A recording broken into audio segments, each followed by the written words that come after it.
സിനിമയിലേക്ക് വരണം എന്ന് ഒരുപാട് ആഗ്രഹിച്ചിട്ടുണ്ട്. പക്ഷേ അത് നടക്കുമോ എന്നുള്ളൊരു ഡൗട്ട് നമുക്ക് എപ്പോഴും ഉണ്ടാവില്ലേ. നമ്മളുടെ സിനിമ IFFK പോകുമ്പോൾ ഞങ്ങൾക്കൊരൊക്കെ ഒരു പ്രതീക്ഷ എന്താന്ന് വെച്ചാൽ എങ്ങനെയാണ് ഈ സിനിമയെ ആൾക്കാർ എടുക്കുക എന്നുള്ളതായിരുന്നു. പിന്നെ നമ്മൾ ഒരുപാട് വെയിറ്റ് ചെയ്യായിരുന്നു തിയേറ്റർ റിലീസിന്. DQ ആണ് എടുത്തെന്ന് അറിഞ്ഞപ്പോൾ ഒരു എക്സ്ട്രാ ഇതൊരു സർപ്രൈസ് ആൻഡ് എനർജിയായി ഞങ്ങളുടെ സിനിമയ്ക്ക്. ഞാൻ തീർച്ചയായിട്ടും ആ റിസ്ക് എടുത്തതാണ്. ബിക്കോസ് എനിക്ക് ഇങ്ങനത്തെ ഒരു സ്ക്രിപ്റ്റ് ഇനി വരാൻ സാധ്യതയുണ്ടോ എന്ന് ഡൗട്ടാണ്. എൻ്റെ അതിൻ്റെ കൂടെ തന്നെ മമ്മൂക്ക ബെസ്റ്റ് ആക്ടർ ആയിട്ടുള്ള സമയത്ത് എനിക്ക് ബെസ്റ്റ് ആക്ട്രസ് വന്നത് സന്തോഷം. എനിക്ക് ആക്ച്വലി അങ്ങനത്തെ ഒരു ടെൻഷൻ അപ്പോഴും ഇല്ല, ഇപ്പോഴും ഇല്ല, ഇനി അതെനിക്ക് ഉണ്ടാവില്ല. കാരണം ഇത് ഒരു മനുഷ്യൻ എന്നുള്ള രീതിയിൽ എല്ലാ മനുഷ്യന്മാരും ചെയ്യുന്നൊരു കാര്യമാണ് ഈ സിനിമയിലുള്ളത്.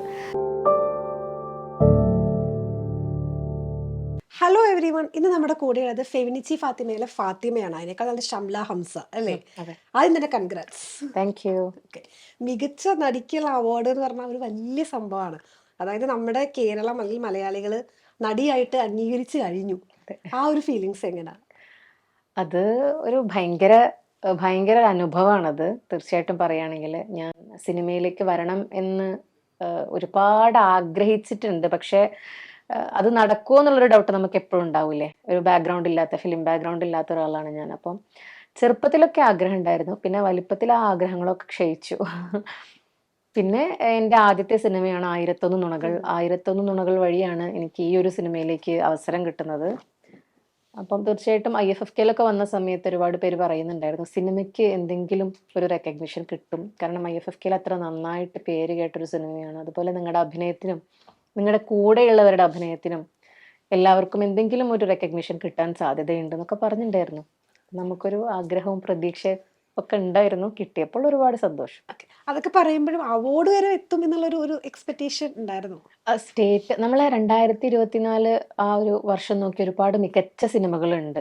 അപ്പം എനിക്ക് തോന്നുന്നു അപ്പുറമായിട്ടായിരുന്നു കോമ്പറ്റീഷൻ വന്നതെന്ന് തോന്നുന്നു അല്ലെ? അപ്പുറം എന്ന് പറഞ്ഞ സിനിമയായിട്ട് അപ്പുറം അതെനിക്ക് ഏത് സിനിമയും ആയിട്ടാണ് കോമ്പറ്റീഷൻ അറിയില്ല. പക്ഷെ ഒരുപാട് മികച്ച സിനിമകളുള്ള ഒരു വർഷമായിരുന്നു.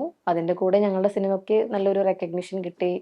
ഈ ഓഡിയൻസിന്റെ പൾസ് അറിയാൻ പറ്റിയല്ലോ. അതായത് സാധാരണ തിയേറ്ററിൽ പോയി കാണാറുണ്ട്, അല്ലെങ്കിൽ നമ്മൾ ആക്ടേഴ്സ് തിയേറ്ററിൽ പോയിട്ട് അവരുടെ ഒരു പൾസ് അറിയാറുണ്ട്. അതുപോലെ തന്നെ ആയിരുന്നില്ലേ ഇവിടെയും? കൂടെ ചെന്ന് നിലത്തൊക്കെ ഇരുന്ന ആളുകൾ കാണുന്നത് കണ്ടു എന്ന് പറഞ്ഞു. ആ ഒരു എക്സ്പീരിയൻസ് എങ്ങനെയായിരുന്നു?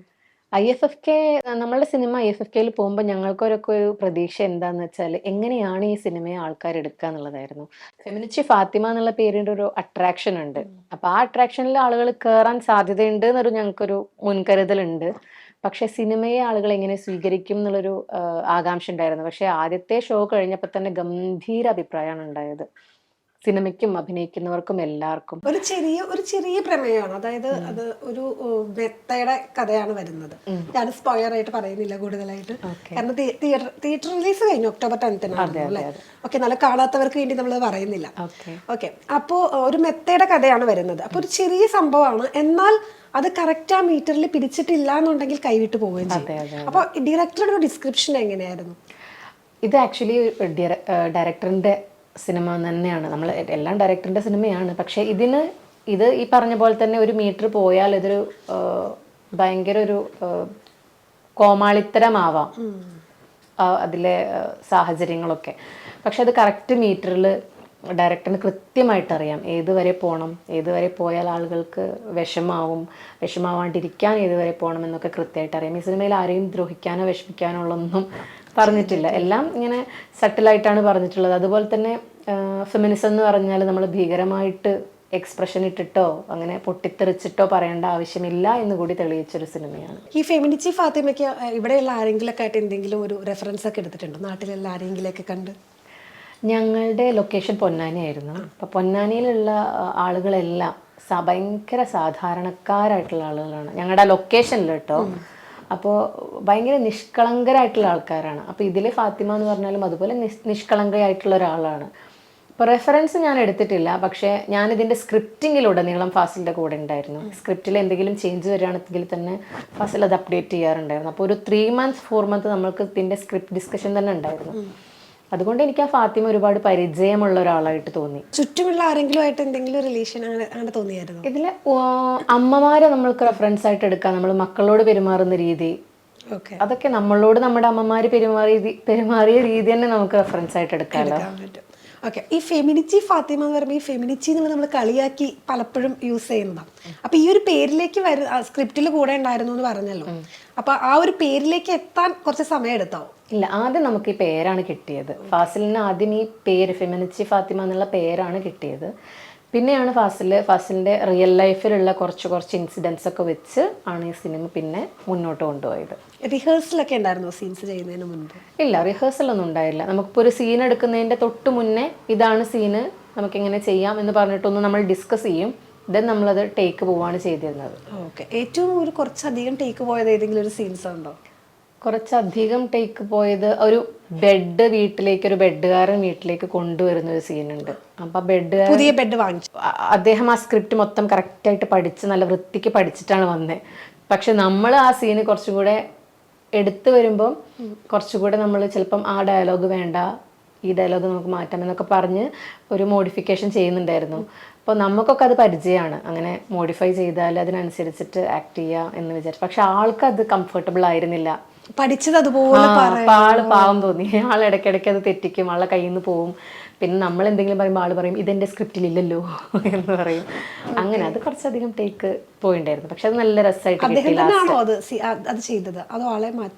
ഇല്ല, അദ്ദേഹം തന്നെയാണ് ചെയ്തത്. അദ്ദേഹം ശരിക്കും ചെയ്യുന്നവര്, കാരണം അദ്ദേഹത്തിന് അത്രയേറെ ആ സീൻ ഇഷ്ടമായിട്ട് ചെയ്യണമെന്നുണ്ടായിരുന്നു. പിന്നെ നമ്മൾ അത് വേറെ ആളെ ചെയ്ത് ആക്ച്വലി ഒരു ആക്ടറിന്റെ അല്ലെങ്കിൽ ഒരു ഡയറക്ടറുടെ വിജയം എന്ന് പറയുന്നത് സെക്കൻഡ് സിനിമയാണെന്ന് പറയും. ഇവിടെ സെക്കൻഡ് സിനിമയ്ക്ക്, എനിക്ക് രണ്ടാം സിനിമയല്ലേ ഇത്, ആ സിനിമയ്ക്കാണ് അവാർഡ് കിട്ടിയത്. അപ്പൊ ആ ഒരു സ്റ്റേറ്റ്മെന്റിനെ എങ്ങനെ കാണുന്നത്? എനിക്ക് എല്ലാത്തിനെയും തുടക്കം എന്ന് പറഞ്ഞാൽ 1001 നുണകൾ എന്ന് പറഞ്ഞ എൻ്റെ ആദ്യത്തെ സിനിമയാണ്. അതിൻ്റെ ഗുണം എന്തെന്ന് വെച്ചാൽ അത് താമർ KV എന്ന് പറഞ്ഞ ഡയറക്ടറാണ് അത് ചെയ്തത്. സലീം അഹമ്മദ് സാർ, ഞാൻ എപ്പോഴും സലീം അഹമ്മദ് സാറിൻ്റെ ഫാനാണ്. ആദാമിൻ്റെ മകൻ ഒക്കെ പോലെയുള്ള പ്രശസ്തമായ ചിത്രങ്ങളും ചെയ്ത സലീം അഹമ്മദ് സാറാണ് അതിൻ്റെ പ്രൊഡ്യൂസർ. ആഷിഖ് ആൻഡ് സുധീഷ് എന്ന് പറഞ്ഞ രണ്ടുപേരും കൂടെ. അപ്പോൾ അതിലെനിക്കൊരു വർക്ക്ഷോപ്പ് കിട്ടിയിട്ടുണ്ടായിരുന്നു, ജിജോയ് പുളിക്കലിൻ്റെ വർക്ക്ഷോപ്പ്, ഒരു 1 വീക്ക്. ആ 1 വീക്ക് വർക്ക്ഷോപ്പിലാണ് എനിക്ക് മനസ്സിലായിരുന്നത് എനിക്ക് അഭിനയിക്കാൻ കഴിയും, അതുപോലെ നമ്മുടെ കംഫർട്ട് സോണൊക്കെ എടുക്കാനുള്ളൊരു വർക്ക്ഷോപ്പായിരുന്നു അത്. അപ്പോൾ തീർച്ചയായിട്ടും അതാണ് എനിക്ക് രണ്ടാമത്തെ സിനിമയിലേക്കുള്ള എൻ്റെ ആക്ടിങ് സ്കില്ല് എന്ന് പറയുന്നൊരു സ്കില്ല് വളർത്തിയെടുത്ത സിനിമ. പിന്നെ ആ സിനിമേൻ്റെ ഫ്രണ്ട്സാണ് ഈ സിനിമയും ചെയ്തിട്ടുള്ളത്. അതായത് താമർ KVയും സുധീഷ് സ്കറിയുമാണ് ഫാത്തിമയുടെ പ്രൊഡ്യൂസേഴ്സ്. പിന്നെ ആ സിനിമേൻ്റെ 1001 നുണകളുടെ സ്പോട്ട് എഡിറ്ററായിട്ടുള്ള ഫാസിലാണ് ഫെമിനിച്ചി ഫാത്തിമേൻ്റെ ഡയറക്ടർ. അപ്പം ആ ഒരു കൂട്ടായ്മയാണ് എനിക്ക് ഈ സിനിമയും തന്നത്. DQലെ പ്രൊഡക്ഷൻസിൽ നമ്മളിലേക്ക് എത്തുകയാണ്. അപ്പം DQന്റെ ആ ഒരു കമ്പനിയിലേക്ക് ഇതിൻ്റെ ഒരു അപ്രോച്ചും ആ ഒരു വരവും നിങ്ങളുടെ ആ ടീമും ഒക്കെ എങ്ങനെയായിരുന്നു? ഫാസിൽ പറഞ്ഞെന്താണെന്ന് വെച്ചാൽ, ഫാസിൽ വേറൊരു പ്രൊജക്റ്റ് പറയാൻ വേണ്ടിയിട്ടാണ് അവിടേക്ക് പോയത്. അപ്പം നമ്മളുടെ സിനിമേൻ്റെ ട്രെയിലർ കാണിച്ചു കൊടുത്തപ്പം അവർക്ക് ഇഷ്ടമായി. ആൻഡ് അവർ ചോദിച്ചു ഈ സിനിമ നമുക്ക് അയച്ചു തരാമോ എന്ന്. അങ്ങനെ അവർ ഫുൾ കണ്ട ശേഷം അവർ ഇങ്ങോട്ട് പറയുകയാണ് ചെയ്തത് നമുക്ക് ഈ സിനിമ ചെയ്യാം എന്നുള്ളത്. ഞങ്ങൾ ഒരുപാട് കാലമായിട്ട് കാത്തിരിക്കുകയായിരുന്നു ഞങ്ങളുടെ സിനിമ ആരെടുക്കും. അതിൻ്റെ ഇടയിലൊക്കെ ഒരുപാട് ഫെസ്റ്റിവൽസിന് പോകുന്നുണ്ടായിരുന്നു. പിന്നെ നമ്മൾ ഒരുപാട് വെയിറ്റ് ചെയ്യായിരുന്നു തിയേറ്റർ റിലീസിന്. DQ ആണ് എടുത്തെന്ന് അറിഞ്ഞപ്പോൾ ഒരു എക്സ്ട്രാ ഇതൊരു സർപ്രൈസ് ആൻഡ് എനർജി ആയി ഞങ്ങളുടെ സിനിമയ്ക്ക്. ഓക്കെ, DQ വിളിച്ചായിരുന്നോ? DQ മെസ്സേജ് അയച്ചിട്ടുണ്ടായിരുന്നു. അഭിനയം നല്ലതായിരുന്നു, എല്ലാവരും നല്ലതാണ് പറയുന്നത്, തീർച്ചയായിട്ടും ഓൾ ദി ബെസ്റ്റ്, നന്നായിരിക്കട്ടെ എന്നൊക്കെ പറഞ്ഞിട്ട്. നമുക്ക് DQ എന്നൊക്കെ പറഞ്ഞാൽ നമ്മളിപ്പോൾ സിനിമയെ ഭയങ്കരമായിട്ട് സ്നേഹിക്കുന്ന ഒരാളാണ്, ഒരു സാധാരണ അല്ലെങ്കിൽ ഒരു സിനിമ ബാക്ക്ഗ്രൗണ്ട് ഇല്ലാതെ ഇവിടം വരെ എത്തിയ ഒരാളാണ്. അപ്പോൾ DQന്റെ ആ മെസ്സേജ് കണ്ട ടൈമിൽ ഇത് DQ തന്നെ ആണോ, അങ്ങനത്തെ ടെൻഷനൊക്കെ വന്നായിരുന്നോ? ഇല്ല, അത് ആളുടെ വെരിഫൈഡ് അക്കൗണ്ടിൽ നിന്നാണ് അയച്ചത്. പിന്നെ നമ്മൾ ഒരു പേജ് മാനേജ് ചെയ്യുന്ന ആളല്ല അയച്ചത്, മെസ്സേജ് വായിച്ചപ്പോൾ മനസ്സിലായി. ആൻഡ് ഞാനത് വേഗം സ്ക്രീൻഷോട്ട് എടുത്തിട്ട് എൻ്റെ ഉപ്പാക്കും അനിയനും എൻ്റെ ബ്രദറിനും ഉണ്ട്, മുഫാഷിദ് എന്നാണ് ആളുടെ പേര്, ആൾക്കും അയച്ചു കൊടുത്തു. അവർക്കൊക്കെ ഭയങ്കര ഹാപ്പിയായി. ഓക്കെ, എനിക്ക് തോന്നുന്നു ഇതിന്റെ ഷൂട്ട് നടക്കുന്ന സമയത്ത് കുഞ്ഞ് വളരെ വളരെ കുഞ്ഞാല്, എനിക്ക് 6 മാസം ഉള്ളൂ. അപ്പൊ ആ ഒരു സമയത്ത് ഏതൊരു അമ്മയ്ക്ക് ഒരു ഡൗട്ട് വരും, ഈ സിനിമ വേണോ അല്ലെങ്കിൽ ചെയ്യണോന്ന്. അപ്പൊ അതുപോലെയൊക്കെ ഒരു ജേണി ഉണ്ടായിരുന്നു? തീർച്ചയായിട്ടും. കാരണം ഞാൻ ദുബായിലായിരുന്നു. മോൾക്ക് 3 മാസം ആയപ്പോഴാണ് ഫാസിൽ എന്നോട് ഈ സ്റ്റോറി പറയുന്നത്. അപ്പോൾ ഞാനത് ചെയ്യാമെന്ന് തന്നെ പറഞ്ഞു. കാരണം ഞാൻ ആകെ റിക്വസ്റ്റ് ചെയ്തത് എൻ്റെ മോൾക്ക് ഒരു 6 മാസം ആവട്ടെ, അപ്പോഴാണ് ഭക്ഷണം കഴിക്കാൻ തുടങ്ങുക, അതുവരെ നമുക്ക് സ്ക്രിപ്റ്റ് ഒന്ന് ഹോൾഡ് ചെയ്യാൻ പറ്റുമോ എന്ന് ചോദിച്ചപ്പോൾ ഫാസിൽ ഓക്കെ പറഞ്ഞു. ദെൻ നാട്ടിലെത്തി. ഷൂട്ടിംഗ് സമയത്ത് നല്ല ടെൻഷൻ ഉണ്ടായിരുന്നു, ഓഫ് കോഴ്സ്, മോൾ എന്താ ചെയ്യണേ എന്നുള്ളത്. പക്ഷെ അവർ എനിക്ക് നല്ലൊരു സപ്പോർട്ടാണ് തന്നത്. ലൊക്കേഷനിൽ തന്നെ ഒരു സ്പേസിൽ എൻ്റെ മോളും എൻ്റെ ഉമ്മയും ഉണ്ടായിരുന്നു. ദെൻ ഷൂട്ടിങ്ങിൽ എങ്ങാനും അവൾ കരയാണെങ്കിൽ അവരെന്നെ പറഞ്ഞയക്കും, ഭക്ഷണം ടേക്ക് അവിടെ കൊടുത്ത്. നിർത്തി വെച്ചിട്ട് തീർച്ചയായിട്ടും പറഞ്ഞയക്കും, മോളെ ഫീഡ് ചെയ്ത് തരാം എന്ന് പറയും. ആ സമയത്ത് അവർ വേറെ ഷോർട്സ് എടുക്കും പെൻഡിങ് ഉള്ളത്. എൻ്റെ ഒരു ലാഗ് ഇല്ലാതെ സൈമൾട്ടേനിയസ്ലി പോയിട്ടുള്ളൊരു സിനിമയാണ്. അപ്പം അതൊക്കെ നല്ല സപ്പോർട്ടായിരുന്നു. അപ്പം ഞാൻ തീർച്ചയായിട്ടും ആ റിസ്ക് എടുത്തതാണ്. ബിക്കോസ് എനിക്ക് ഇങ്ങനത്തെ ഒരു സ്ക്രിപ്റ്റ് ഇനി വരാൻ സാധ്യത ഉണ്ടോയെന്ന് ഡൗട്ടാണ്. രണ്ടാമത്തെ സിനിമയാണ്, നല്ല പെർഫോമൻസ് വാല്യൂ ഉള്ള സിനിമയാണ്. അപ്പം ചെയ്യാമെന്ന് തീരുമാനിച്ചു. എനിക്കൊരു മോള് കുറച്ച് വലുതാവുമ്പോൾ ഈ കഥകളൊക്കെ കേൾക്കുമ്പോൾ നല്ല രസമായിരിക്കും. ഓക്കെ, ഫാമിലിയുടെ ഒരു സപ്പോർട്ടില്ലാതെ നമുക്ക് ഇവിടെ എത്താൻ പറ്റില്ല എന്നറിയാം. കാരണം ദുബായിൽ എഞ്ചിനീയർ ആയിരുന്നല്ലോ അല്ലേ? ദുബായിൽ ഞാൻ എഞ്ചിനീയറിംഗ് ഗ്രാജുവേറ്റ് ആണ്, പക്ഷെ ഞാൻ വർക്ക് ചെയ്തത് വേറെ ഏരിയയാണ്. ദുബായിലായിരുന്നു. എഞ്ചിനീയറിംഗ് പഠിച്ചു കഴിഞ്ഞു, ദുബായിൽ ജോലിക്ക് പോയി. അത് സാധാരണ എല്ലാവരുടെയൊക്കെ ഒരു ലൈഫ് പോലെ തന്നെ. അതെ. അവിടുന്ന് സിനിമ നമ്മുടെ മനസ്സിലുണ്ട്. അത് സംഭവിക്കാൻ ഏകദേശം ആ ഒരു ദൂരം എങ്ങനെയായിരുന്നു? അത് നമ്മൾ ഒരുപാട് ആഗ്രഹിച്ചാൽ ചിലപ്പോൾ നമുക്ക് കിട്ടുമെന്ന് അറിയില്ല ചില കാര്യങ്ങൾ. ഞാൻ എൻ്റെ ആഗ്രഹം അവസാനിപ്പിച്ചതാണ്. കാരണം എനിക്ക് അവിടെ നിന്ന് എത്താൻ കഴിയില്ല എന്നാണ് വിചാരിച്ചത്. പക്ഷേ എപ്പോഴും മീഡിയ ഇൻഡസ്ട്രി ഭയങ്കര ഇഷ്ടമായതുകൊണ്ട് ഞാൻ ലിറിക്സ് എഴുതാറുണ്ടായിരുന്നു. ഞാൻ പാട്ട് കണ്ടിരുന്നു. ലിറിക്സ് എഴുതിയിട്ട് എങ്ങനെയെങ്കിലും ഇവിടെ നിൽക്കാമോ, ട്രൈ ചെയ്യാമെന്നൊക്കെ വിചാരിച്ച് ഞാൻ ഒരുപാട് ആളുകളെ മെസ്സേജ് അയക്കും. ഞാൻ ലിറിസിസ്റ്റാണ്, നിങ്ങൾക്ക് എൻ്റെ ലിറിക്സ് അയച്ചു തരാൻ പറ്റുകയാണെങ്കിൽ നിങ്ങൾ എനിക്കൊരു വർക്ക് തരണം എന്നൊക്കെ പറഞ്ഞിട്ട്. അങ്ങനെ ഞാൻ ഒരുപാട് ഡയറക്ടേഴ്സിനൊക്കെ കോൺടാക്ട് ചെയ്യാറുണ്ടായിരുന്നു ഫേസ്ബുക്കിലൊക്കെ. അപ്പോൾ 1001 നുണകളുടെ ഓഡിഷൻ ദുബായിലാണെന്ന് അറിഞ്ഞപ്പോൾ ഞാൻ ആദ്യം പാട്ടിന് വേണ്ടിയാണ് ട്രൈ ചെയ്തേ. പക്ഷെ അവിടെ പോയി ഞാൻ ഓഡിഷൻ അറ്റൻഡ് ചെയ്തു. ആൻഡ് അവരെന്നെ സെലക്ട് ചെയ്തു. ദെൻ ആ വർക്ക്ഷോപ്പ് കഴിഞ്ഞപ്പോൾ മനസ്സിലായി ആക്ട് ചെയ്യാൻ പറ്റും. അപ്പോൾ let me try. Okay, acting തന്നെ ആയിരുന്നു സ്വപ്നം എന്ന് പറയുന്നത്? എങ്ങനെയെങ്കിലും ഈ ഇൻഡസ്ട്രിയിൽ നിൽക്കണം. അതായത് എനിക്ക് ബാക്ക് എൻഡ് വർക്കും ഇഷ്ടമാണ്, സ്ക്രിപ്റ്റ് റൈറ്റിംഗ് അതൊക്കെ ഇഷ്ടമാണ്. അതൊക്കെ നടക്കുമെന്നറിയില്ല. എഴുത്തുകൾ ഇഷ്ടമാണ്. അപ്പം പാട്ട് എഴുതാം, എൻ്റെ പാട്ടുകൾ ഏതെങ്കിലും സിനിമയിൽ വന്ന് ഹിറ്റായാലോ എന്നൊക്കെ വിചാരിച്ച് നിന്നതാണ്. പക്ഷെ സിനിമയിലെത്തിയ വിചാരിതമായിട്ട് നമ്മുടെ ഒരു പഴയ സ്വപ്നം, ആഗ്രഹം സാക്ഷാത്കരിച്ച പോലെയായി. ഓക്കെ, ഇപ്പൊ ദുബായിൽ ജോലി എന്ന് പറഞ്ഞാൽ നമുക്കൊരു കംഫർട്ട് ആയിട്ടുള്ള അല്ലെങ്കിൽ ഫിക്സഡ് സാലറി വരും. ഇവിടെ നമുക്ക് ആ ഒരു ഇത് നമുക്ക് പ്രതീക്ഷിക്കാൻ പറ്റില്ല. അപ്പോൾ ഒരു ഡൗട്ട്ഫുൾ ആയിരുന്നു ആദ്യം ജോലിയൊക്കെ കളഞ്ഞ് ഇങ്ങോട്ട് വരണോ എന്നൊക്കെ? ആ സമയത്ത് എനിക്ക് ജോലി ഉണ്ടായിരുന്നില്ല. എൻ്റെ മോള് ജനിച്ച ശേഷം ഞാൻ ജോലി റിസൈൻ ചെയ്തു, അവളുടെ കൂടെ സ്പെൻഡ് ചെയ്യാൻ വേണ്ടിയിട്ട്, ടൈം സ്പെൻഡ് ചെയ്യാൻ വേണ്ടിയിട്ടും അവളെ നോക്കാൻ വേണ്ടിയിട്ടും. പിന്നെ ഞാൻ ഈ സ്ക്രിപ്റ്റിന് ഞാൻ അങ്ങനെ സാലറി ഒന്നും എക്സ്പെക്ട് ചെയ്തില്ല, ഒരു റെമ്യൂണറേഷൻ എക്സ്പെക്ട് ചെയ്തില്ല. Actually script it self is A remuneration for me. അതാണ്, ആ സ്ക്രിപ്റ്റാണ് എനിക്ക് എന്നെ ഇപ്പോൾ സ്റ്റേറ്റ് അവാർഡ് വിന്നറായിട്ട് കൂടി എത്തിച്ചത്. അപ്പം എനിക്ക് തീർച്ചയായിട്ടും അറിയായിരുന്നു ഇതിലെന്തോ ഉണ്ട്, നമുക്ക് പറയാനുള്ളൊരു മെസ്സേജ് ഉണ്ട്, ആൻഡ് നന്നായിട്ട് പെർഫോം ചെയ്യാനുള്ളൊരു സ്പേസ് ഉണ്ട്. അപ്പം പിന്നെ അത് കളയേണ്ട ആവശ്യമില്ല തോന്നി. ഓക്കെ, ഈ സിനിമയ്ക്കകത്ത് സൂറാത്തയായിട്ടുള്ളൊരു കോംബോ ഉണ്ടായിരുന്നു, അതിനെങ്ങനെ കാണുന്നത്? അത് നല്ല രസമാണ്. ആക്ച്വലി വിജി വിശ്വനാഥ് എന്ന് പറഞ്ഞ ആക്ട്രസ് ഭയങ്കര നാച്ചുറലാണ്, നന്നായിട്ട് സ്പോണ്ടേനിയസ് ആണ്. അപ്പോൾ ഫാസിൽ എന്ത് ഒരു ഇത് പറഞ്ഞാൽ പെട്ടെന്ന് ആ ചേച്ചി അത് ചെയ്യും. അപ്പം പിന്നെ ഇതുപോലെ തന്നെ സിനിമയിലെ പോലെ തന്നെ ഞങ്ങൾ നല്ല സുഹൃത്തുക്കളാണ്. നേരത്തെ പരിചയം ഉണ്ടായിരുന്നു? ഇല്ല, അവിടെ എത്തിയിട്ട് പെട്ടെന്ന് ഞങ്ങൾ നല്ല സുഹൃത്തുക്കളായി. ആൻഡ് ഇതുപോലെ തന്നെയാണ്, ആ സിനിമയിലെ പോലെ തന്നെയാണ് ഞങ്ങളുടെ സൗഹൃദവും ഇപ്പോഴും. ഓക്കെ, പിന്നെ ഹസ്ബൻഡായിട്ട് കുമാരേട്ടനായിരുന്നു അഭിനയിച്ചത്. അപ്പോൾ അദ്ദേഹം നേരത്തെ ഓൾറെഡി എസ്റ്റാബ്ലിഷ്ഡ് ആയിട്ടുള്ള ഒരു ആക്ടർ തന്നെയാണ്. അപ്പോൾ അറിയായിരുന്നു അദ്ദേഹമാണ് വരുന്നത് എന്നുള്ളത്? അദ്ദേഹത്തെയാണ് എൻ്റെ ഹസ്ബൻഡായിട്ട് ചൂസ് ചെയ്തെന്ന് അറിഞ്ഞപ്പോൾ ഞങ്ങളൊന്ന് ഫോൺ ചെയ്ത് സംസാരിച്ചിരുന്നു. ലൈക്ക് നമുക്കൊരു നമ്മളാണല്ലോ പരസ്പരം ആക്ട് ചെയ്യുന്നത്. അപ്പോൾ ആ ഒരു ഐസ് ബ്രേക്കിംഗ് എന്ന് പറയുന്ന രീതിയിൽ ഞങ്ങൾ സംസാരിച്ചിട്ടുണ്ടായിരുന്നു. കുമാരേട്ടനെ പറ്റി ഞാൻ പലപ്പോഴും പറയാൻ മറക്കാറുണ്ട്. പക്ഷേ എനിക്ക് അവാർഡ് കിട്ടിയപ്പോൾ ഞാൻ ആദ്യം പറഞ്ഞത് കുമാർ ചേട്ടൻ്റെ പേരാണ്. കാരണം ഞാൻ അത്രയേറെ ഈ ക്യാരക്ടറിലേക്ക് അദ്ദേഹം സപ്പോർട്ട് ചെയ്തിട്ടുണ്ട്. ഒരു വലിയ സീനിയർ ആക്ടറാണ്. സ്റ്റിൽ എന്നോട് പറയായിരുന്നു, എൻ്റെ അടുത്ത് എന്തെങ്കിലും ഇമ്പ്രൂവ് ചെയ്യണമെന്നുണ്ടെങ്കിൽ ഷംല പറയണം, അതുപോലെ ഞാൻ ഷംലയ്ക്കും പറഞ്ഞുതരാം, അങ്ങനെയാണെങ്കിൽ നമ്മളുടെ ഈ ഒരു കോംബോ മുന്നോട്ട് നന്നായി ചെയ്യാൻ പറ്റൂ എന്നൊക്കെ പറഞ്ഞ് നല്ല സപ്പോർട്ടീവായിട്ടുള്ള ഒരു ആക്ടറാണ്. ഭയങ്കര ഒരു എക്സ്ട്രാ ഓർഡിനറി ആക്ടറാണ് ആള്. ഈ പറഞ്ഞ പോലെ അതിനകത്ത് ഒരു ഡയലോഗ് പറയുന്നുണ്ട്, അതായത് നീ ഫെമിനിറ്റി ആണോ എന്ന് ചോദിക്കുന്ന ഞാൻ ട്രെയിലറിന്റെ അവസാനം കണ്ടതാ. അപ്പൊ എന്തെന്ന് ചോദിക്കുന്നുണ്ട്. ഇത് നമ്മൾ സ്ഥിരമായിട്ട് നമ്മുടെയൊക്കെ ഇടയിൽ ഇപ്പം നമ്മുടെയൊക്കെ സുഹൃത്തുക്കളോ അല്ലെങ്കിൽ ഇപ്പോൾ ഹസ്ബൻഡോ ഒക്കെ പറഞ്ഞത് ഇത് ഫെമിനിറ്റി ആണോ എന്ന് ആ ഒരു ക്വസ്റ്റ്യൻ നമ്മളെല്ലാവരും ഒരിക്കലെങ്കിലും കേട്ടിട്ടുണ്ട്. അപ്പം ലൈഫിൽ ഇതുമായിട്ട് ബന്ധപ്പെട്ട് എന്തെങ്കിലും ഇതുപോലെ കേൾക്കേണ്ടി വന്നിട്ടുണ്ടോ, അല്ലെങ്കിൽ കോമഡി ആയിട്ടെങ്കിലും? ഇല്ല, ഞാൻ ഈ ക്യാരക്ടറും ഞാനും തമ്മിൽ എൻറ്റയർലി ഡിഫറെൻ്റ് ആണ്. ഞാൻ ഫാത്തിമനെ പോലെയുള്ള ഒരാളെ അല്ല. ഞാൻ എൻ്റെ ഇഷ്ടങ്ങൾ ഉണ്ടെങ്കിൽ അത് ആരെയും ദ്രോഹിക്കാത്ത ഇഷ്ടങ്ങളാണെങ്കിൽ നമ്മുടെ ഇഷ്ടം ചെയ്തുകൊണ്ട് മറ്റാർക്കും ഉപദ്രവമില്ല എങ്കിൽ എന്തുകൊണ്ട് നമുക്ക് ചെയ്തുകൂടാ, അങ്ങനെ ഒരു കോൺസെപ്റ്റ് ഉള്ള ഒരാളാണ്. അപ്പോൾ ഫാത്തിമയുമായിട്ട് എൻറ്റയർലി ഡിഫറെൻ്റ് ആണ്. പിന്നെ എന്നോട് അങ്ങനെ ആരും ചോദിക്കാനൊന്നും വന്നിട്ടില്ല. ഓക്കെ, ഇപ്പോൾ ഈ ഫാത്തിമയുടെ കാര്യം പറയുമ്പോൾ ഒരു മെത്ത വാങ്ങണമെങ്കിൽ പോലും ഹസ്ബൻഡിന് ഹെൽപ്പ് വേണം, അല്ലെങ്കിൽ പെർമിഷൻ എടുക്കണം, അങ്ങനെയൊക്കെയാണ്. അപ്പോൾ അതുപോലുള്ള ആളുകൾ ഇപ്പോഴും ഈ സൊസൈറ്റിയിൽ ഉണ്ട് എന്ന് തോന്നിയിട്ടുണ്ടോ? തീർച്ചയായിട്ടും അതുപോലെ എനിക്ക് തോന്നുന്നു ഇതിപ്പോൾ ഒരു ഫാമിലിയിൽ മാത്രമല്ല എല്ലാ മേഖലയിലും ഉണ്ട് ഒരു ഡൊമിനൻസ് എന്ന് പറയുന്ന സംഭവം. അതിപ്പോൾ ഈ സിനിമയിൽ ഭാര്യയായിന്നേ ഉള്ളൂ, വേറെ സ്ഥലത്ത് ഭർത്താക്കന്മാർ കഷ്ടപ്പെടുന്നുണ്ട്. ലൈക്ക് ഞാൻ പറഞ്ഞിട്ടുണ്ട് മുന്നേ ഇൻ്റർവ്യൂവിൽ, ഇപ്പോൾ ഒരു ഭാര്യയെ പുറത്തൊക്കെ ജോലിക്ക് നല്ല സാലറിയുള്ള ജോലിക്ക് വിട്ടിട്ട് ഭർത്താവ് വീട്ടിൽ മക്കളെ നോക്കി സന്തോഷത്തോടെ ഇരിക്കുന്ന ഫാമിലികളുണ്ട്.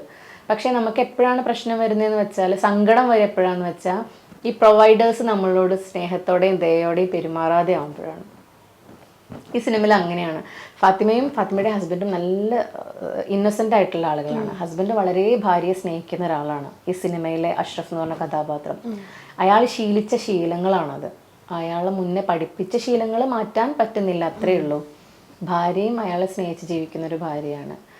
അപ്പോൾ അതാണ് ഈ സിനിമേൻ്റെ മെയിൻ എന്ന് പറഞ്ഞത്. പിന്നീട് ഭാര്യ എപ്പോഴോ അവർക്ക് ഇഷ്ടപ്പെട്ട കാര്യങ്ങൾ നേടിയെടുക്കാൻ പറ്റുന്നില്ല എന്ന് തോന്നുമ്പം ചെറുതായിട്ടൊന്ന് അതിനെ പുറത്തു വരുന്നൊരു ഇതാണ്, ചെറിയൊരു പ്രമേയമാണ്. എനിക്ക് തോന്നുന്നു അതിനകത്ത് കോമഡി വരുന്നുണ്ട്. എന്നാൽ കോമഡി കറക്റ്റ് ആയിട്ടുള്ള രീതിയിൽ കൊണ്ടുപോയിട്ടില്ലെങ്കിൽ അത് കുറച്ചുകൂടി ഈ പറഞ്ഞ പോലെ കോമാളിത്തരാവുകയും ചെയ്യും. അപ്പൊ എങ്ങനായിരുന്നു അത് ചെയ്ത് തീർത്തത്? അത് ഫാസിലിന് കൊടുക്കേണ്ട ഒരു ക്രെഡിറ്റ് ആണ്. പിന്നെ അഷ്റഫ് എന്ന് പറഞ്ഞാൽ നമ്മുടെ കുമാർ ചേട്ടൻ ചെയ്യേണ്ട ഭാഗങ്ങളെല്ലാം ഒരു പൊടിക്ക മേലെ ആയാൽ ഒരു പക്ഷെ അത് ഭയങ്കര തമാശയായി പോവും, സിനിമേൻ്റെ ഗൗരവം പറയാണ്ട്. എന്നാൽ പറഞ്ഞത് തമാശയിലൂടെയാണെങ്കിൽ കൂടി അപ്പോൾ അത് അദ്ദേഹത്തിനും അതിൻ്റെ ഒരു ക്രെഡിറ്റ് ഉണ്ട്. അദ്ദേഹം അത് കറക്റ്റ് ഫാസിൽ പറഞ്ഞ കറക്റ്റ് മീറ്ററിലാണ് ആൾ ചെയ്തിട്ടുള്ളത്. ഓക്കെ, ഇതിപ്പോൾ നിങ്ങൾ മലപ്പുറം ആയതുകൊണ്ട് ഈ മലപ്പുറം ഭാഷ കുറച്ചുകൂടെയൊക്കെ ഹെൽപ്പ് ചെയ്തു. കാരണം ആ കഥാപാത്രത്തിനെ കംപ്ലീറ്റ് ആക്കാൻ ആ ഒരു സ്ലാങ്ങും കൂടെ ഹെൽപ്പ് ചെയ്തതായിട്ട് തോന്നിയിട്ടുണ്ട്. അപ്പോൾ ഇവിടുത്തെ ഒരു പഠിക്കും, പക്ഷെ ഇപ്പൊ സംസാരിക്കുമ്പോൾ അങ്ങനെ തോന്നുന്നില്ല. ഞാൻ ആക്ച്വലി ഇങ്ങനെ നമ്മൾ പറയില്ലേ പറന്ന് പഠിച്ചതാണ്. ഞാൻ നാട്ടിൽ പാലക്കാട് ജില്ലയിൽ പഠിച്ചിട്ടുണ്ട്, മലപ്പുറത്ത് പഠിച്ചിട്ടുണ്ട്, കോഴിക്കോട് പഠിച്ചിട്ടുണ്ട്, തൃശ്ശൂർ പഠിച്ചിട്ടുണ്ട്. അപ്പോൾ എനിക്ക് എല്ലാ ഈ സ്ലാങ്സൊക്കെ കൈകാര്യം ചെയ്യാൻ എളുപ്പമാവുമെന്ന് എനിക്ക് തോന്നുന്നുണ്ട്. പിന്നെ ഞാൻ പൊന്നാനിയിലായിരുന്നു ഇതിൻ്റെ ഷൂട്ട്. പൊന്നാനിയിൽ നിന്ന് തൃത്താലേക്ക് അധികം ദൂരമൊന്നുമില്ല. അപ്പം പിന്നെ നമ്മൾ അടുത്തുള്ളവരും നമ്മളും വീട്ടിലൊക്കെ ചിലപ്പോൾ സംസാരിക്കുന്നത് ഇങ്ങനെ തന്നെയാണ്. അപ്പോൾ അത് സ്ലാങ് കൈകാര്യം ചെയ്യാൻ ബുദ്ധിമുട്ടൊന്നും ഉണ്ടായിരുന്നില്ല. ഇതുപോലെ ലൈഫിൽ ഒരു ചേഞ്ച് എപ്പോഴെങ്കിലൊക്കെ സ്വപ്നം കണ്ടിട്ടുണ്ടോ? ഇതുപോലെയൊക്കെ ഇങ്ങനെ ഇരിക്കാൻ പറ്റും, അല്ലെങ്കിൽ സിനിമ ഇങ്ങനെ നമ്മളെ തേടി വരും എന്നൊക്കെ? ഞാൻ പറഞ്ഞില്ലേ, ചെറുപ്പത്തിലൊക്കെ ആഗ്രഹിച്ചിട്ടുണ്ടായിരുന്നു. പക്ഷെ ഇങ്ങനെ നടക്കും എന്നൊരു എക്സാക്റ്റ് ഒരു പ്രതീക്ഷയോ ഒന്നും ഉണ്ടായിരുന്നില്ല. കാരണം എപ്പോഴും ഒരു പേടി ഉണ്ടായിരുന്നു, നമുക്കിങ്ങനെ എത്തിപ്പെടാൻ പറ്റുന്നൊരു മേഖലയാണോ എന്നുള്ളൊരു ഡൗട്ടൊക്കെ ഉണ്ടായിരുന്നു. പക്ഷെ ശ്രമിച്ചപ്പോൾ ഒരു പക്ഷേ നടക്കും എന്ന് തോന്നി. ഇതൊക്കെ ഒരു അത്ഭുതമാണ് ഇപ്പോൾ ഈ നടന്നുകൊണ്ടിരിക്കുന്നതൊക്കെ. ഓക്കെ, ഈ IFFK ഇത് പ്രദർശിപ്പിച്ച ശേഷം നമ്മൾ പുറത്തോട്ട് ഇറങ്ങുമല്ലോ, അപ്പോൾ ആളുകൾ നമ്മുടെ അടുത്തേക്ക് വരുന്ന ആ ഒരു മൊമെന്റ് ഉണ്ട്. ആ സമയത്തൊക്കെ ഓർത്തെടുക്കുന്നത് എങ്ങനെയായിരുന്നു അവരുടെ ഒരു പ്രതികരണമൊക്കെ വന്നത്? ആ സമയത്ത് എന്താ വെച്ചാൽ, നമ്മൾ കാണാൻ ആഗ്രഹിച്ച ഒരുപാട് ആളുകൾ, വളരെ നോർമലായി സിനിമയെ സ്നേഹിക്കുന്ന ഒരുപാട് ആളുകൾ ഉണ്ടായിരുന്നു അവിടെയൊക്കെ. അപ്പോൾ അവരൊക്കെ കാണുമ്പോൾ ഭയങ്കര സന്തോഷം. ആൻഡ് അവരെല്ലാം നേരിട്ട് നമ്മളടുത്ത് പറയാണ്, ഷംല ചെയ്തത് നന്നായിട്ടുണ്ട്, വളരെ നന്നായിട്ട് ചെയ്തിട്ടുണ്ട്, ആൻഡ് നിങ്ങളുടെ കൂടെ അഭിനയിച്ച എല്ലാവരും നല്ല മികച്ച പെർഫോമൻസാണ്, നിങ്ങളുടെ സിനിമ നല്ല കണ്ടൻറ്റാണ്. അങ്ങനെയൊക്കെ അവർക്ക് ഭയങ്കര സന്തോഷമായി കണ്ടപ്പോൾ. പ്രയാഗമാട്ടനൊക്കെ പറഞ്ഞിരുന്നു, ഞാൻ ഇതുവരെ എൻ്റെ ലൈഫിൽ നിന്നിട്ടൊരു സിനിമ കണ്ടിട്ടില്ല, ഈ സിനിമ അതിന് വേർത്താണെന്നൊക്കെ പറഞ്ഞിട്ട്. അപ്പോൾ അതൊക്കെ വലിയ ഭയങ്കര എക്സ്പീരിയൻസ് ആണ്. അതിന് എനിക്കിപ്പോഴുള്ള മെമ്മറി എന്ന് വെച്ചാൽ IFFK ടാഗോറിൽ ഉണ്ടായിരുന്നപ്പോൾ ആ തിയേറ്ററിൻ്റെ വാതിൽ തൊട്ട് ആ ഗേറ്റ് വരെ ക്യൂ ആയിരുന്നു സിനിമയിലേക്കുള്ള തിരക്ക്. അതൊക്കെ മറക്കാൻ പറ്റാത്ത ഓർമ്മ, നമ്മൾ എക്സ്പീരിയൻസ് ചെയ്യുമ്പോഴുള്ള ഒരു ഫീലിങ്സ് അല്ലേ. ഈ ആസിഫ്ക്കൊക്കെ ഇങ്ങനെ ഇത് അനൗൺസ് ചെയ്യുന്ന സമയത്ത് അവാർഡ് ഇങ്ങനെ വെയിറ്റ് ചെയ്ത് ഇങ്ങനെ TV ഫ്രണ്ടിൽ ഇരിക്കുന്നുണ്ട്, അതുപോലെയൊക്കെ ഇരുന്നായിരുന്നോ?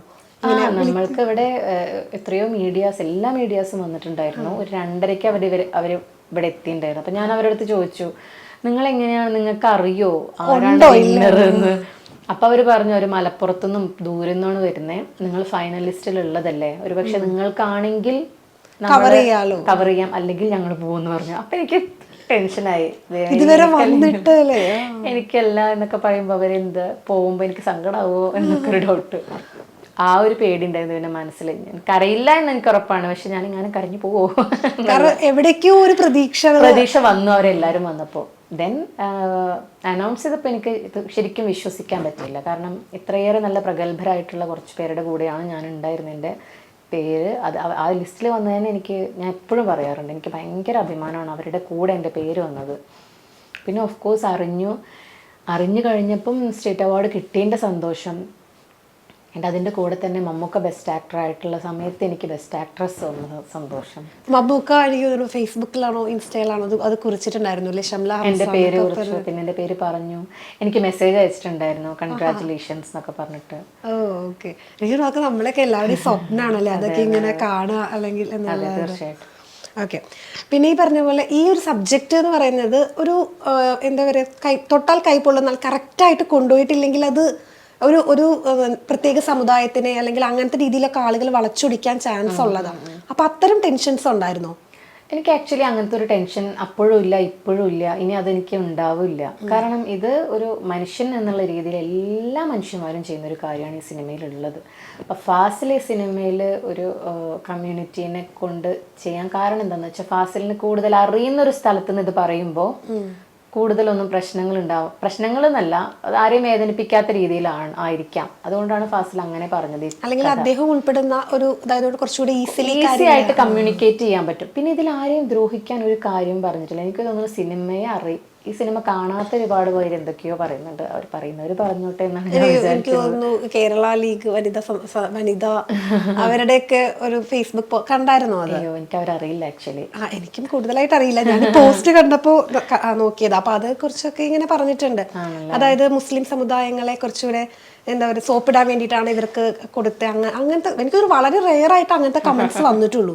ബാക്കി എല്ലാം പോസിറ്റീവാ. അപ്പൊ അത്തരം കമന്റ്സിനോടൊക്കെ എങ്ങനെയാ? അല്ലെങ്കിൽ ഞാൻ അറിഞ്ഞിട്ടില്ല അതില്. എനിക്ക് അവരറിയില്ല, പിന്നെ അത് നോക്കിയിട്ടില്ല. അവർക്ക് എന്നെ അറിയാം, അതന്നെ വലിയ. ഓക്കെ. നെഗറ്റീവ് ആയിട്ടുള്ള സംഭവങ്ങളൊന്നും നമ്മൾ എടുക്കുന്നില്ല, ഉള്ളിലേക്ക് എടുക്കുന്നില്ല. ഓക്കെ. ഇപ്പൊ കഴിഞ്ഞ വർഷമാണ് സിനിമ പ്രദർശിപ്പിച്ചത് IFFK-ല്. ആൻഡ് നമ്മൾ ഇത് തിയേറ്ററിൽ വരുന്നത് October 10th അല്ലേ? ഇപ്പോ October 10th വന്നു ഓൾറെഡി. ഇപ്പൊ കഴിഞ്ഞ മാസമാണ് വന്നത്. അപ്പൊ അതൊരു 1 year ദൂരമുണ്ട്. അപ്പൊ ആ സമയത്ത് ഈ സിനിമകളെ കുറിച്ചുള്ള കാര്യങ്ങളൊക്കെ വിട്ടുപോയായിരുന്നു, അല്ലെങ്കിൽ ഇനി എന്താവും എന്നൊക്കെ ഓർക്കാറുണ്ടായിരുന്നു? ഇല്ലല്ല, ആക്ച്വലി ഞങ്ങളുടെ ഫെമിനിച്ചി ഫാത്തിമ ടീമിന് 1 year എന്ന് പറഞ്ഞാൽ ഭയങ്കര ലക്കാണ്.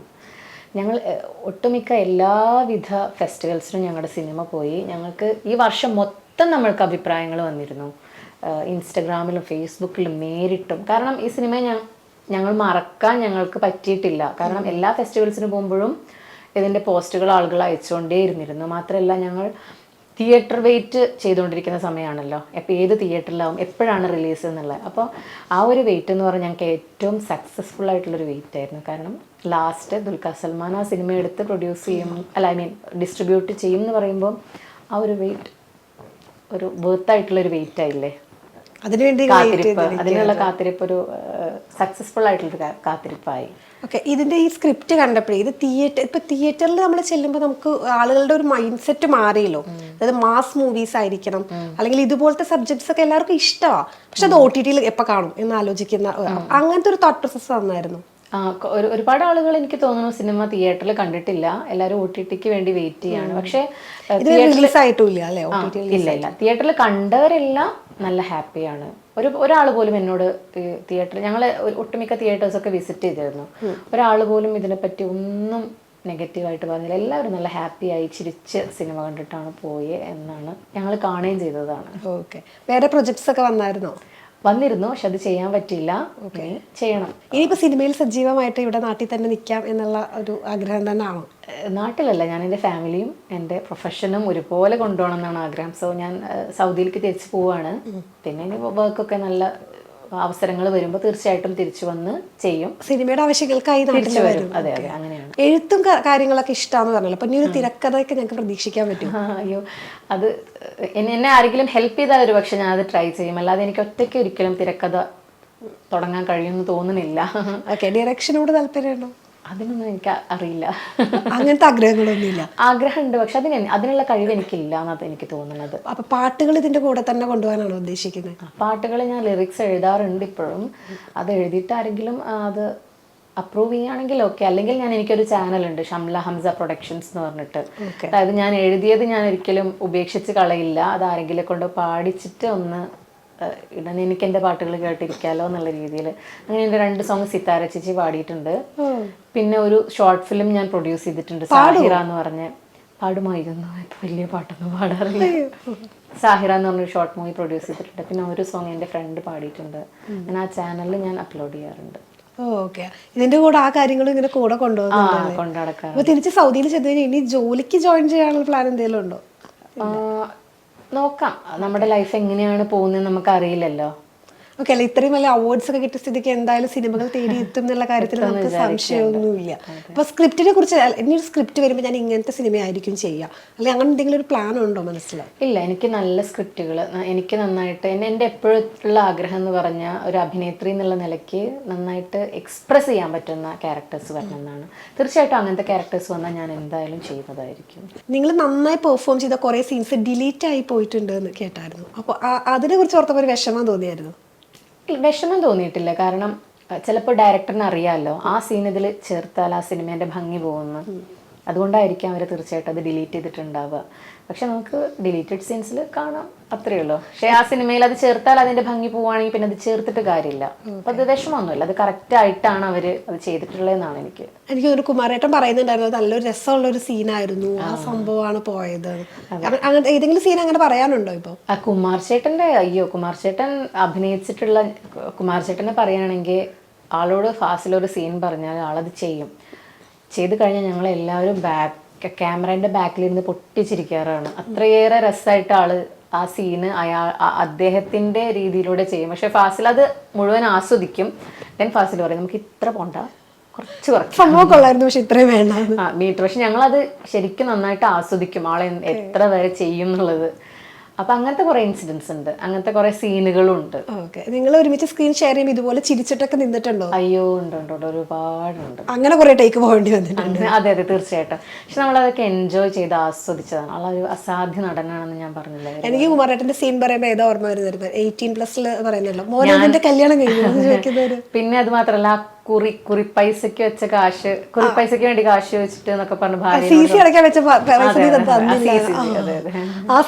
നമുക്ക് അതൊക്കെയാണ് പെട്ടെന്ന് മനസ്സിലാക്കി എപ്പോഴും ആളെടുത്ത് പറയാറുണ്ടത്. ഓക്കെ, നേരത്തെ ആ സീൻസ് ഒക്കെ കണ്ടിട്ടാണല്ലോ ആളുടെ അഭിനയിക്കാൻ ചെയ്യുന്നത്. അപ്പൊ ഒരു ചെറിയ ടെൻഷനൊക്കെ തോന്നിയായിരുന്നോ? ആളെ കണ്ടപ്പം ആള് ശരിക്കും അവിടെ ഇരിക്കുന്നുണ്ടായിരുന്നു. ആള് കണ്ടപ്പം ഈ ക്യാരക്ടർ എന്താണോ അതായിട്ടാണ് ആൾ ആ ലൊക്കേഷന് വരുന്നത്. അതായത് താടിയൊക്കെ വെച്ച് ശരിക്കും ഒരു അഷ്റഫ് എന്നുള്ള കഥാപാത്രമായിട്ടാണ് അവിടെ ഇരുന്നത്. അപ്പം ആദ്യം എനിക്ക് മനസ്സിലായില്ല. ഞാൻ ആദ്യം പോയി ഒരാളവിടെ ഇരിക്കേണ്ട ആളോട് ചിരിച്ചു. ദെൻ ഞാൻ ഷൂട്ടിംഗ് ലൊക്കേഷനിലേക്ക് കയറി. പിന്നെ ഞാൻ അവിടെ തോന്നുന്നു അയ്യോ കുമാരേട്ട എനിക്ക് മനസ്സിലായില്ല, അത് കൊള്ളാലോ, കാണാൻ അതേപോലെ തന്നെ ഉണ്ട് എന്ന് പറഞ്ഞ ആളെടുത്ത്. അപ്പം എന്തായാലും കണ്ടതിൽ സന്തോഷം. ഇനി ഇപ്പോൾ സൗദിയിലേക്ക് പോവാന്നറിയാം, തിരിച്ച് പെട്ടെന്ന് തന്നെ വരാൻ പറ്റട്ടെ, ധാരാളം ചിത്രങ്ങൾ കിട്ടട്ടെ, ഇനി നമുക്ക് ഇതുപോലെ സംസാരിക്കാൻ പറ്റട്ടെ. എപ്പോഴും അവാർഡ് നമ്മൾ വാങ്ങിക്കാൻ പോകേണ്ട ടൈം അതൊക്കെ ഇല്ല, അതൊന്നും പറഞ്ഞിട്ടില്ല. ഓക്കെ, അത് ഉടനെ തന്നെ ഉണ്ടാവട്ടെ. എല്ലാവിധ ആശംസകളും. Thank you so much for coming.